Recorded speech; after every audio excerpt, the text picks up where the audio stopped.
Welcome to our Drupal in 2021 and beyond virtual roundtable. We've got a great line of guests speaking today. So maybe let's start with you, Sylvain. Could you just please introduce yourself? Hello, everyone. I'm Sylvain Reiter. I'm the Client Services Officer at Cyber-Duck. Hi, my name's Duncan Worrell. I've been at Cyber-Duck for over a year now. I am a technical lead here at Cyber-Duck.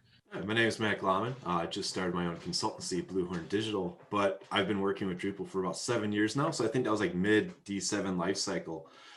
But I've been fortunate enough to work using Drupal to help businesses build their own applications that help them succeed at their goals. Sure. My name is Suzanne Dargacheva. I'm one of the co-founders of Evolving Web. We're an agency based in Montreal. So my name is Alex Moreno. I've been a software engineer for a couple of decades. I think I'm the older chap in the group here. And I've been as a technical architect for around 6 years, 4 of them working with Acquia. So when we ran our Twitter poll before this webinar, the most popular thing people wanted to know about was Drupal against other CMSs. And I think that's a good place to start. So I guess from what we see from most clients, whether they're kind of in corporate world or government entities, mostly UK based, clients usually want a platform that's easy to use, that is cost effective and kind of brings them value for money. But on the other hand, that remains flexible enough because there's always kind of custom features, custom requirements, custom branding. So they want the best of both worlds. And I think we found that, most of the time, Drupal is the most enterprise-ready platform on the open source side.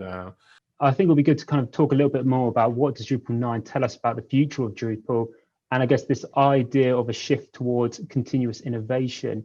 About Drupal 8, about moving from that version towards the next one is that actually it's not a big deal, right? That's the big deal. And it's because the massive change that we have in Drupal 7, moving to Drupal 8, in which the next iterations will be like minor upgrades, right? We are not going to have any more big bangs like it happened Drupal 5 to 6, 6 to 7. I think this would be a great thing to kind of talk to Duncan Sylvain about is, what do Drupal 7 and 8 users really need to know about upgrading to Drupal 9, and why is it important not to delay this? Perhaps Duncan, we could start with you.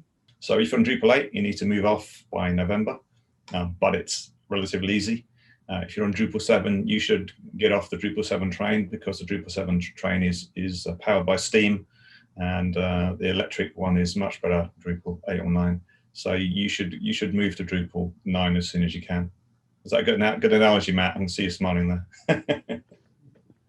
Suzanne, what does, I guess, continuous innovation mean to you with Drupal? Because I don't think that people think anymore that once you launch your site that it's finished and you can just leave it there for 5 years until you want to redesign it. I think that there's more of a long-term investment that organizations are making in their digital presence. So I think that aligns really well with the new life cycle of Drupal, where we have new feature releases every 6 months. And as that continues for Drupal 9 and 10, and we don't have this big replatforming, I think it allows organizations to invest more over time in their website. And I think that there's a big advantage to doing that, both because then you can take advantage of the features that are released every 6 months, but also in that you can make continuous improvements of your own for your own business needs. There's still quite a lot of websites that are still using Drupal 7 that never made the upgrade to Drupal 8. Again, it'd be good to kind of, I guess, get a bit more information from all of you just around, what are the Drupal 7 users missing from not upgrading to Drupal 8 and now with Drupal 9? Perhaps, Matt, we could start with you. I think one of the main things that Drupal 7 users would be missing is I know not everybody likes object-oriented programming, but the modern programming design patterns put into Drupal 8 are phenomenal. So in Drupal 7, one of the projects I was on is we built a web hosting platform. But the problem is if you needed to customize panels or views, like you had to copy all of the code. Like you're like copying modules sometimes to customize them, or you're writing some really extravagant hooks. But in Drupal 8, it uses a service container and classes, and you're able to oftentimes say, I know this is the default implementation. I want to swap it with my own. And with that flexibility, you're able to develop and iterate and customize Drupal in ways that you couldn't in Drupal 7. Thank you to all of our speakers, and thank you for watching our highlights video. If you would like the full video, please contact us at hello@cyber-duck.co.uk.